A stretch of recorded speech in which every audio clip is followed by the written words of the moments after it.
Hey guys, what's up? Cell here. So today we're going to be taking a quick look and review at the Monolith. No, it's the Steam Link. It's not gonna... Apes aren't gonna crowd around this and smash things, I promise.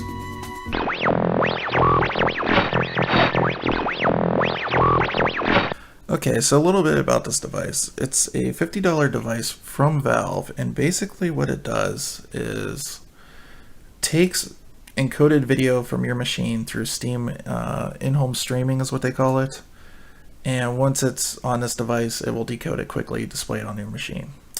It will do this in typically 1080 60 when you're playing a game. It kind of varies, I'll explain that later. And you can also do, say if your network doesn't really support it, like 900p, 720, and 480. As far as the device itself, it's very small, very sleek. It looks like a sort of Apple TV device. Does not have quite that functionality. In some ways, it actually has more functionality. I'll explain that in a minute. But the device itself is not doing it. So on the side we have one USB 2.0 port. On the back we have two more, an RJ45 connector, an HDMI 1.3A, I'm pretty sure. And the DC connector just uses a wall wart that it comes with, and it actually has adapters for around the world. If you guys are like in Europe or something, you get it, you're gonna get it with the American adapter on it, and then you just snap it off, put on the European adapter, and you're good to go. As far as wireless connectivity, the Steam Link also supports 2x2 MIMO at 5 GHz, so it will actually support AC natively. It will support Bluetooth 4.0 and also the Steam controller, whatever Steam's proprietary wireless that they're using for this is. It supports that as well. So one of the things I've seen a lot of reviewers do is they have this guy right here, which I'll have to focus in on this, but there we go. There it is. So this little dongle here comes with your Steam controller if you get one. And what that does is so you can talk to the computer, obviously, because it's not going to have it in that. I've seen a lot of reviewers actually take this and plug it into the side of this, and I think it actually shows that in a diagram, like on the starting thing. Something must have changed down the road, and I think what happened is they just decided to add that in, or maybe somebody didn't get the message, because what you can do with the controller is the controller actually has a discovery mode, or like a sync mode. So if you hold down the X button and press the Steam button, it's going to start flashing like that. And essentially it's looking for a new connection. So when this thing's like telling you to plug something in or use it, you can do that. And the controller will find it, and it will, that little beep was the controller. The controller will find it and connect to this without the dongle. It will support it natively without that. You do not need to have that thing plugged in. Okay, so the thing I wanted to do with this review really quickly was talk about the functionality. This thing actually has a lot of functionality built into it. One of them is it will stream your desktop actually fairly well. I didn't know how well it would do that. The kind of thing that you give up on that is instead of doing 1080 60, when you switch over to desktop that you do by minimizing big picture mode or going completely into like regular Steam clients, it will drop it down to 1080 30. So you can only do desktop at 30 frames. So that means if you're like watching a video in Google Chrome or something like that, like a YouTube video, and it's at 60 frames, you're only going to see 30. You're not going to see 60. You can do other stuff like watch Twitch streams. Same thing. It's only going to show up as 30. It's not going to show up as 60. But it will allow you to do anything. You can work on Excel sheets. You can work on Photoshop, though I probably wouldn't do that when you're dealing with the video compression. You could fap on your couch to Pornhub, whatever you want to do. You can do it on this machine. The other nice thing about this is it actually supports Wake on LAN, which I didn't know. So what I mean by Wake on LAN is it will actually send, if your machine's in the hibernate or sleep mode, it'll show up as offline on the machine. You can hit it and it'll send a Wake on LAN request. It'll actually wake your machine up and start big picture mode, which I thought was pretty damn cool. And from there you can go to your desktop or whatever you need to do. So because of those functions, I've actually used this a lot more for other stuff than gaming. Like if I just want to sit down in bed and just watch some like YouTube before I go to bed or something like that. It actually helps me and it saves some time, and I don't have to be out here sitting in the chair. I can be over there on the TV watching it.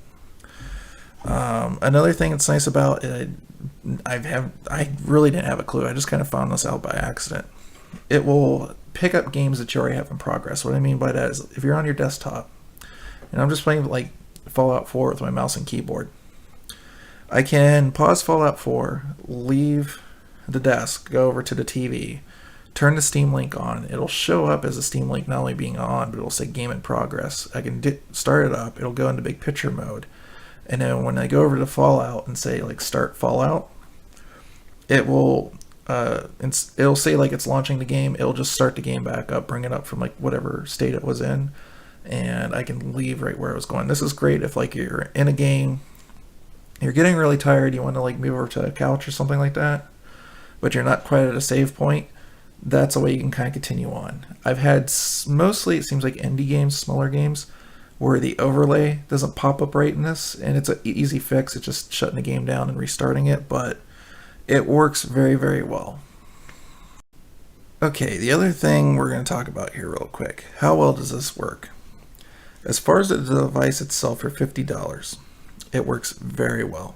It will, as long as you can get the video encode to it, it will decode it, put it on your screen very fast. Now it's going to depend on a lot of things. It's going to depend on the type encoding you're using on here. For me, myself, I have regular CPU, I have QuickSync I could use, and I have AMD VCE because I have an AMD card in here. If you have an NVIDIA card, you have NVIDIA NVEC or whatever they call it, but that'll work as well. Now, the problem with that is your network as well. You have to have a fast network. If you're somebody like Jay's 2 Cents, you have a home network, it's not going to be a problem. You just plug it in, it's going to find the machines that you want this to connect to, and it'll work just fine. You can connect any wireless keyboard, mouse, stuff like that to do work on your machine or anything like that, so it's a pretty good device for that. However, if you're going through, say, Wi-Fi is the issue. This has 3 basic modes. It has one called fast, balanced, and beautiful. So there's 3 modes there. And essentially what it is fast is the video is going to be pixelated, but you get like low latency and it's not that too hard on your network. And beautiful is the other end. It's going to be pretty close to lossless, but you're going to have like lots of overhead because it has to spend more time encoding and decoding and whatnot. As far as that goes on this little i5 machine, I had no problem doing all 3. I can play most games just off CPU encoding. If not, I can throw it to VCE. When I first got this, AMD encoding was completely out of question. It won't work, and it's gotten to pretty viable now. If I set it to balanced, it's no problem. I tend to run this machine in balance, which gives me a little bit of pixelation, but also to lower latency. So I tend to like that the best. If I'm on a wired connection with CPU, my latency is around 14 milliseconds. And if I'm on wireless, it jumps it up about another 10, so 25 milliseconds. The weird thing is on VCE, my encoding is about 20 milliseconds and then about 25. So, like I said, that's one of those weird things where the time it takes to get to the device, decode, and all that's going to depend on your network you're using, whatnot, and the type of encoder you're using. So, and that's getting better. Like when I first started using this with the CPU back in December, around balanced, it was around 25-30, and now it's dropped down almost 10 milliseconds. So Valve has done a good job of like optimizing that and getting it to work a little bit better. Hey guys, I almost got through and started editing the video and realized I forgot one thing. I was going to mention Linux support. So yes, this does support Linux, however, only, as far as I can tell right now, CPU. Now, there has been an update that I haven't been able to test, and I would like to see if somebody else grabs this, if they could test it out there, but apparently NVIDIA encoder support now works in Steam on Linux for this device. But the thing I did notice is on CPU usage. So I brought up the CPU monitor, and I was using Ubuntu 14.4 LTS, and I noticed like just sitting idling in big picture mode is about 50%. Still not a big deal if you're playing like small little games, but pretty big deal if you're trying to play like a big AAA game or something like that. To where I could play, it was about 30% usage on Windows, doing the same kind of encoding. So there seems to be some optimization that they need to do in Linux still there. I don't know what that is exactly. And that was also with an Intel CPU. I'd be really curious to see like the difference between something like an 8350, both in Windows and Linux, because I have a feeling it could actually be the other way around in that scenario. It tends to be AMD machines work a little bit better in Linux than they do in Windows. So, but anyways, I just wanted to add that to the review so you guys might know what you're getting yourself into in Linux. And Linux gamers, I am starting to think about you a lot more than I was before. So I just wanted to add that in there. All right. Okay, so is this thing worth it? For $50 for me, it was worth it. We already had a pretty good network in the house. I already had a pretty good setup here, so for the $50 extra to actually be able to move this around, I would have friends come over and to play. I would have to lift this large box, almost like it was a LAN, to the living room, which it's not a light box, especially for people like me with back problems. So having this and being able to just carry this to the living room, get a couple controllers out or a mouse or keyboard or something like that, is a fantastic thing to have. Having said that, to get good wireless on this, I do have wireless AC with MIMO support, which is this 2x2 MIMO, 2x2 MIMO, and it's a $150 router, so it's already like, you know, easily twice as expensive more you're going to be spending on your wireless to get this thing working right over Wi-Fi. The other way you can go about it is power line adapter, but that's going to depend on how old your wiring is on your house, how far you're going from the source, and whatnot. So that's something you guys honestly have to figure out for yourself. But for what the device does, as long as you get it like in a good enough network environment, so it can get like that low latency and start doing its job to decode, it does exactly what it does. I believe it is worth the $50, and I was actually surprised with some of the extra functionality that did not get mentioned on this device. So. And sometimes I'm still finding like more things, like now they're starting to add support for USB pass-through to the device, so it acts like a USB hub through the network, but that's a whole nother thing. It's still in beta and not quite there, so I didn't think it was like really worth talking about. But anything I've thrown at it, controllers wise or whatnot, worked with a Wii U Pro controller, worked with a DualShock 4 controller, works with the wireless 360 controllers with the dongle plugged in because it's proprietary wireless. And my understanding, Xbox One, you do have to plug it in. But yeah, it's a great device. So if you guys have any inkling to get up off your desk, go to your couch, maybe put this like in a bedroom where you can sit in your bed and play or something, you know, like maybe you're like Barnacle, got a big projector or something like that. It works fairly well. It does the job. And if you have a fast enough network, you can put it on beautiful and get it like an almost lossless image out of it. It's pretty damn good. So I will see you guys later.